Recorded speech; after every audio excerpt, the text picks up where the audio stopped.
Okay, to add on to that, we would urge women to look out for controlling behavior in men. If you are in an intimate relationship and you observe any controlling behavior from your partner, that is a huge sign that domestic violence will occur sometime in the future. So women should look out for controlling behavior. This fight is a collective fight. We at AWLA will continue to make noise.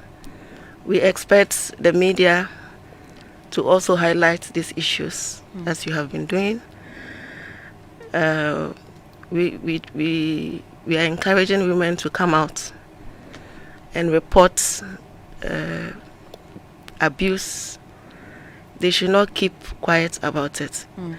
Domestic violence is no longer a private matter.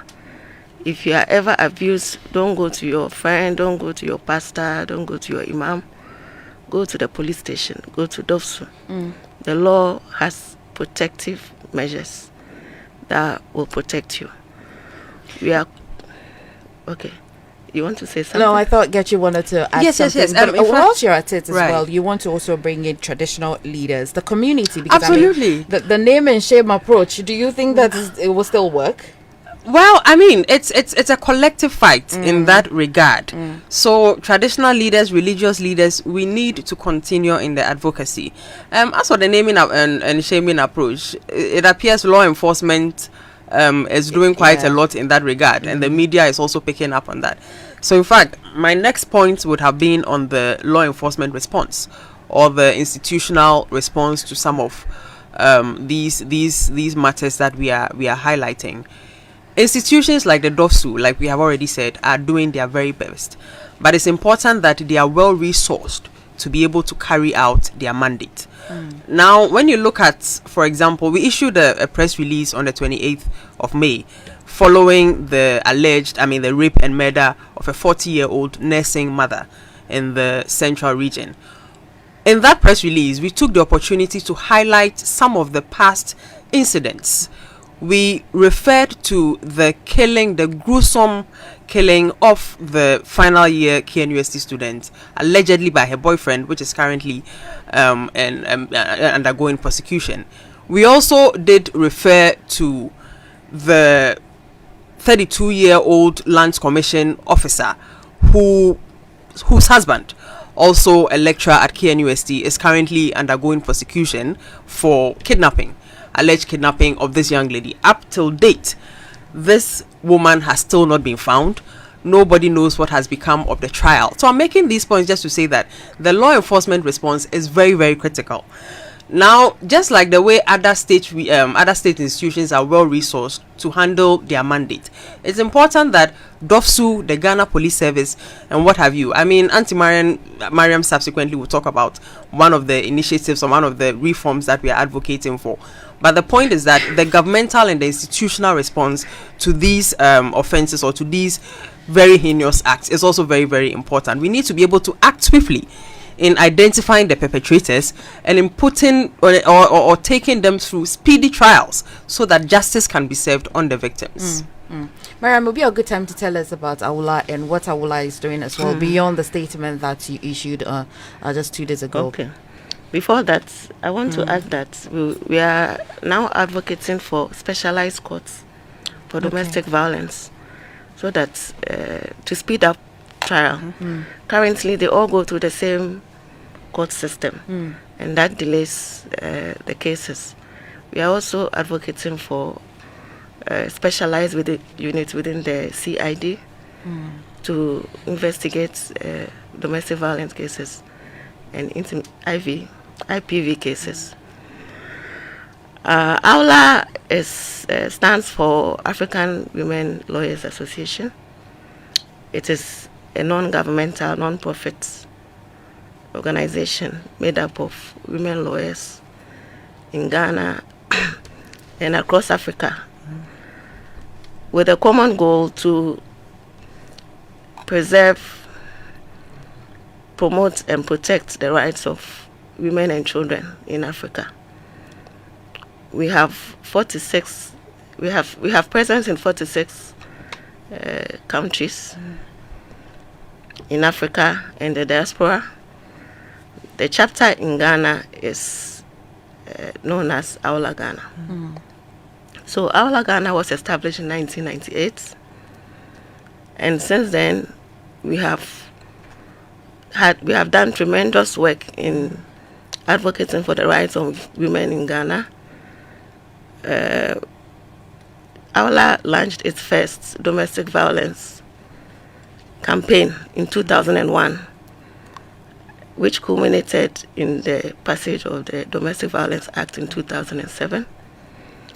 Our advocacy has resulted in the amendment of Law 111 by protecting women, spouses and children from being evicted from the matrimonial home before the distribution of property of the deceased. We were very instrumental in the passage of the Affirmative Action Gender Equity Act in 2024. We have done a lot of work on sexual reproductive health rights and advocacy on ending child marriages. We've done so much, such that we have even set up a gender advocacy, a gender research library in our office that have put together all the work that we have done over these 20 years, so that those who are interested in research can come and use it. All right, Gertrude, you want to add something? Yeah, sure. And while at is, Mariam did mention that AWLA Ghana was established as far back as 1998. So this fight has been on for so many years. We just wanted to take the opportunity to mention some of the women lawyers who have dedicated their lives in service to protecting the rights of women and children. So the founder for the AWLA Ghana chapter is actually prominent stateswoman and current Council of State member, Mrs. Betty Mould Idrisu. Would like to say a very big thank you to Auntie Betty for her service in that regard. For those of us who have been following this conversation from the 90s, I remember very well sitting as a young child watching television, watching some of these women on television advocating for the protection of the rights of women, and we want to take the opportunity to mention some of them. So the late Madam Edna Kuma, she was a former FIDA Ghana executive director, and she was also AWLA. Yes, exactly. AWLA Ghana's executive director and vice president. Unfortunately, Auntie Edna passed. May her soul continue to rest in peace. We can also make mention of Her Excellency Anna Bosman, who is Ghana's former ambassador to France, Mrs. Sadia Chinrihesi, the Enterprise Group of Companies Director of Legal, Mrs. Doreen Iliasu of Stanbic Bank, Mrs. Yvonne Nkrumah, Deputy CEO of the FDA, Ms. Fitnat Ajite, private legal practitioner, Dr. Judith Sapong, Madam Marietta Brew, who is a former chair. She was actually the former chair of AWLA and now presidential advisor. So there are so many so many names that we can mention. Madam Efiba Amihere, our current chair, Madam Christine Latte, Marian Darlington, so many women who have dedicated their lives in service to protecting the rights of children and women. In wrapping the conversation, I'll have Winston ask Yes, a a question. quick one, because Marian talked about if you see controlling behavior. I'm just curious, what would constitute controlling behavior for those who may not probably know they are experiencing it? What should they look out for? When your partner is controlling your finance, who you talk to, where you go, all those constitutes controlling behavior. So the moment you see the signs, you cannot, when you start walking on eggshells around your partner, you should know that you are not safe. Intimate relationships should be the safest environment that partners should find themselves in. That is the place that you can be yourself. So the moment you start feeling insecure, when you are going out, where are you going? Once you have a call, who called you? You can't receive calls and laugh with your friends without being questioned. when you receive your salary, you are told what much to was it? what to do with it. All these are controlling behaviors that women should watch out for. In fact, we can all agree that women know and they can tell when a behavior is becoming controlling. And even men know. Winston knows very well when a behavior is controlling. Yes. We won't allow you, Really? Winston. We won't allow you this morning. No. I mean, it's important that we, identify what constitutes it, so that those who are not aware would know. Okay, Right. so Agreed. my dearest sisters, you know what to do now.